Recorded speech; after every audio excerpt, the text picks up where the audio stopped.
TSE determinou a remoção de conteúdos do Brasil Paralelo do ar e ainda determinou que a Jovem Pan se abstenha de fazer comentários que atacam a imagem do Lula. Na realidade, o TSE se tornou o principal agente da política nas eleições desse ano. É o que eu vou explicar para vocês nesse vídeo e o impacto das decisões no ambiente eleitoral, mas a gente já sabe. Se inscreve no canal, deixa aquele like no vídeo e ative o sininho para receber as notificações. Antes de mais nada, para você entender a dimensão disso tudo, eu tomei o cuidado de separar aqui decisões do TSE que interferiram de alguma maneira na liberdade de expressão ou no pleito eleitoral como um todo e na forma como as informações são veiculadas. Dá uma olhadinha aqui, ó. TSE determina que canal Brasil Paralelo apague vídeos que associam Lula a esquemas de corrupção. Carmen Lúcia proíbe propaganda de Bolsonaro que associa Lula ao aborto. TSE censura Brasil Paralelo e manda retirar vídeos sobre Lula e corrupção do PT. TSE manda derrubar propaganda de Bolsonaro em que Zema critica Lula e o PT. TSE atende campanha de Lula e abre investigação contra a Jovem Pan. Como vocês podem ver, o TSE se tornou um agente importantíssimo nas eleições. E aqui eu quero explicar uma coisa para vocês. Durante o período eleitoral,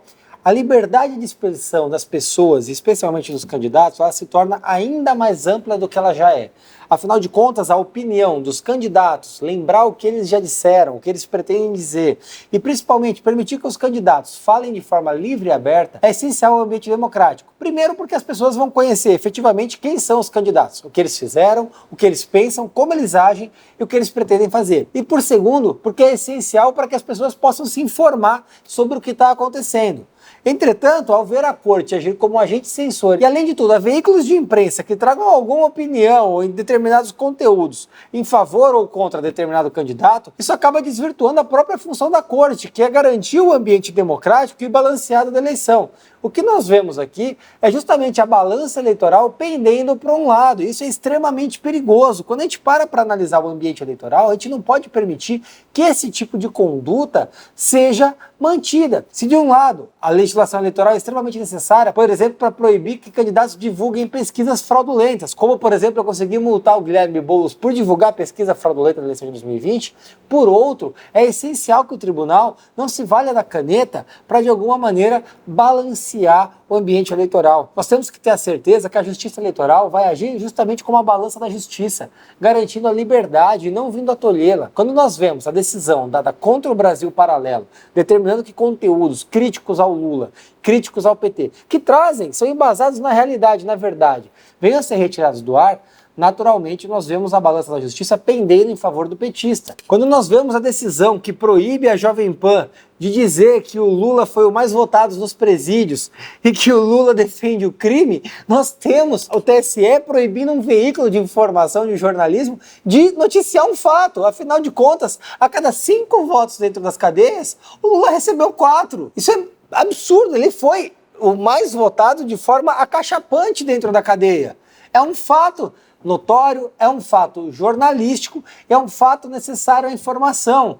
E a corte proibir que um veículo de imprensa, um veículo de mídia divulgue esse conteúdo, beira a censura. Aí nós vemos o Lula dando esse tipo de declaração no Flow. Tive 13 horas de Jornal Nacional contra mim. Você sabe que eu tive 60 páginas de revistas contra mim? Você sabe que eu tive 680 primeiras páginas de jornais contra mim? E é por isso que tu fala sobre regular a mídia, cara? Eu acho curioso, por exemplo, desse vídeo do Lula no Flow, que será que ele, ou enquanto estava na cadeia lá em Curitiba, ele ficou calculando as horas, somando ali num papelzinho, o tanto, riscando na parede da cadeia, o tanto de horas que os jornais falavam dele?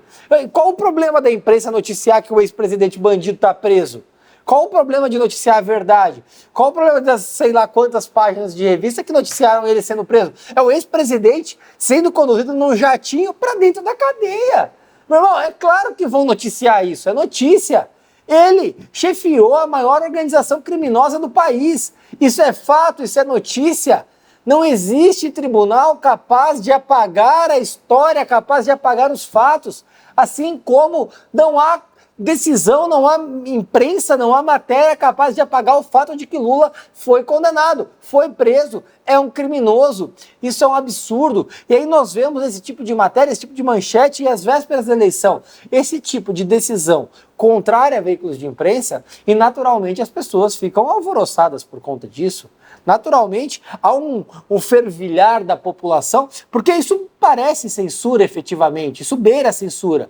E aí nós vemos o Lula falar que não defende a censura. Como não? Ele é o maior beneficiado. E vale dizer que o tribunal também não está agindo de ofício, não. É a campanha do Lula que processa. Eles atendem o pedido do Lula. Lula vai lá, opa, advogado dele entra com a ação, o tribunal acata a decisão e corta. Ou seja, o Lula já está censurando antes mesmo de ganhar a eleição, antes mesmo de ser empossado. É isso que está acontecendo hoje no país. Ele está se valendo da legislação, se valendo de uma corte que talvez não tenha a decisão, ao meu ver, mais acertada dentro do ordenamento jurídico, para se beneficiar disso no cenário eleitoral. Essa é a realidade. O Lula quer controlar o que você recebe de informação. Ele quer controlar o que você lê a respeito dele. Você acha que se esse sujeito for eleito daqui uma semana, ele vai fazer o quê? Você acha que o Lula, sendo eleito presidente, ele vai agir de que maneira? Você acha que ele não vai voltar com sede de vingança?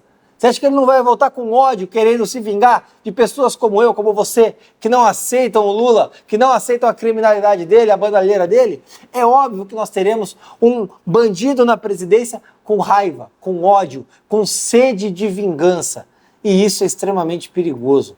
Tão perigoso quanto esse tipo de decisão.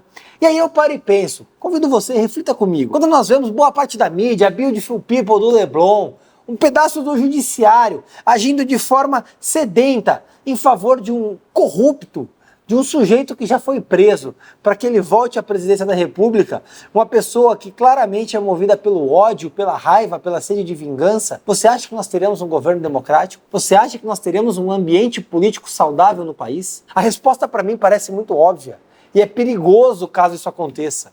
É perigoso caso Lula seja eleito. Eu tenho que dizer, esse tipo de censura é perigosa. A gente não pode ficar calado. Não dá para permitir que um veículo de imprensa, gostemos ou não, concordemos ou não, seja de alguma forma censurado. Isso não pode acontecer. A imprensa, a liberdade de expressão tem que ser plena e ampla em todo momento, mas principalmente no ambiente eleitoral. Por isso que é importante que você que está assistindo esse vídeo compartilhe o conteúdo, compartilhe esse tipo de informação. As pessoas têm que saber o que está acontecendo, a sequência de decisões que eu tomei o cuidado de levantar, para que você aí de casa não seja enganado pela propaganda mentirosa que o PT leva para a televisão, seja aqui em São Paulo, na eleição do governo, mas principalmente na eleição presidencial. É importantíssimo que a gente se una nesse momento para garantir que esse tipo de coisa não aconteça e principalmente para demonstrar que não dá para agir dessa maneira. Não há como tolerar esse tipo de medida autoritária contra pessoas e contra veículos que estão apenas trabalhando. Isso é um grande absurdo. Um grande abraço e, sinceramente, depois de tudo isso, não vai ter vamos processar tudo no fim do vídeo.